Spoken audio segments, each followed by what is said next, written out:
Expert এডুকেশনের পক্ষ থেকে সবাইকে জানাই আমার সালাম। আসসালামু আলাইকুম। সাথে আছি আমি রোকসানা। আজকে আমরা করব গণিতের 3.3 এর 29 নম্বরের ম্যাথটা। তো দেখো, আমি 29 নম্বরের ম্যাথটা তোমাদেরকে দেখাই দিচ্ছি। প্রথমে আমাদের আছে 2b² plus c² 2c² plus a² 2a² plus b² minus a⁴ minus b⁴ minus c⁴। তো এই ম্যাথটাতে প্রথমে যে কোনো একটাকে আমরা কি করে নেব, 4 করে নেব। সেটা তুমি প্রথমটাকেও করতে পারো, দ্বিতীয়টাকেও করতে পারো, তৃতীয়টাকেও করতে পারো। তো আমি প্রথমটাকেই করে নিচ্ছি, যেহেতু 4b² c² আমার ছিল দুইটা, আমি দেখলাম চারটা, তার মানে আমার দুইটা মাইনাস করে দিয়ে ব্যালেন্স করে নিতে হবে। এই যে 4 থেকে 2 বিয়োগ করে দিয়েছি, আমার +2 ছিল, +2 আছে। ঠিক আছে, এই জিনিসটা এখানে মনে করে করতে হবে সূত্র মিলানোর জন্য, আর কিছু না। তাহলে a⁴ minus b⁴ minus c⁴। এখন আমাদের এটা এখানে থাকবে 4b² মাইনাস 4b² c²। এবার আমরা মাইনাস কমন নিব এবং কি সাজায় লিখবো। তাহলে a⁴ কে প্রথমে লিখি plus b⁴ plus c⁴। Sign কিন্তু চেঞ্জ হচ্ছে যেহেতু minus, minus 2a² b² minus 2, মাইনাসটা প্লাস হয়ে যাবে। এই যে এর আগে যেহেতু মাইনাস ছিল, 2b² c² minus 2c² a², তাই তো?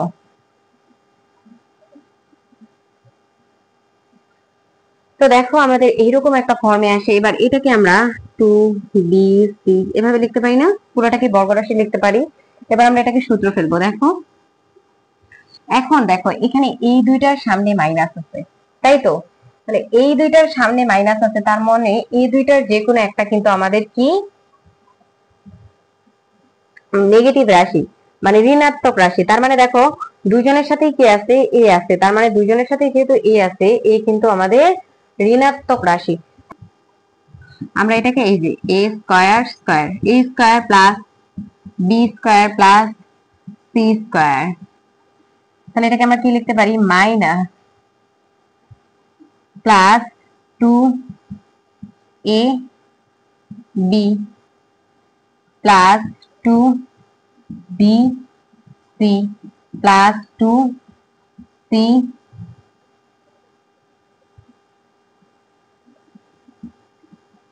a। ঠিক আছে, তো এই হলো আমাদের সাজানোটা। তো এখন দেখো এটাকে আমরা কি লিখতে পারি, 2bc। আমরা এখানে কি লিখতে পারি, মাইনাস, এটাকে আমরা কি লিখতে পারি, minus a² plus b² plus c², তাই তো? দিয়ে আমরা এটাকে কি দিতে পারি, এই যে a² plus b² plus c² plus 2ab plus 2bc plus 2a plus b plus c whole স্কয়ারের সূত্র না, এটা এভাবে লিখতে পারি, তাই না? তাহলে এখন দেখো যে আমরা এটা কি এখন কি করতে পারি, a² মাইনাস b² এর সূত্র ফেলতে পারি। তাহলে a² মাইনাস b² এর সূত্র কি, a প্লাস b, তাই তো? তাহলে a প্লাস b যদি আমরা দেই, তাহলে a প্লাস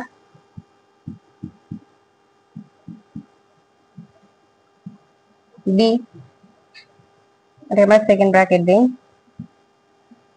a মাইনাস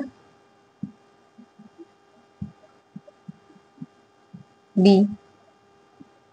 তো দেখো এখন আমরা এটাকে ব্র্যাকেটটা উঠাই দিব। তাহলে minus a² plus b² plus c², ঠিক আছে? আর এখানে আমাদের কত থাকে, 2bc মাইনাস, যেহেতু কি বলে আমাদের মাইনাস মাইনাসে, তাই আমাদের সাইন চেঞ্জ হয়ে যাবে, মাইনাস b² মাইনাস c²। তো দেখো এখন আমরা এটাকে যদি সাজায় নিই, তাহলে আমাদের এটা কত, b² plus 2bc plus c², এটাকে আমরা b plus c whole square লিখতে পারি মাইনাস a², তাই তো? তারপর এটাকে আমরা কি লিখতে পারি, দেখো তো, আমরা যদি এটাকে সাজায় লিখি, ধরো যে a² মাইনাস, মাইনাসটা কমন নিলাম, তাহলে b 2bc প্লাস কত, c², মাইনাস কমন নিলে আমাদের এই রূপটা ঠিক এরকম হয় না? তাহলে দেখো আমি এখানে এটা এইদিকে লিখছি, যদিও আমার জায়গা আরো বেশি রাখা উচিত ছিল। তাহলে এইটাকে দেখো আমরা কি লিখতে পারি, b minus c whole square, তাহলে a² minus b minus c whole square. এবার আমরা এখানেও a² মাইনাস b² এর সূত্র ফেলতে পারি, এখানেও ফেলতে পারি। তো তাহলে এখানে ফেললে আমাদের কত হবে, বি প্লাস সি প্লাস এ, বি প্লাস সি মাইনাস এ, এখানে ফেললে কত হবে, এ প্লাস বি মাইনাস সি, এ মাইনাস বি প্লাস কত সি, সাইন চেঞ্জ হয়ে যাবে। ঠিক আছে, তাহলে এইটাই হলো আমাদের আনসার এই ম্যাথটা। তো আশা করি সবাই বুঝতে পেরেছো। ধন্যবাদ সবাইকে।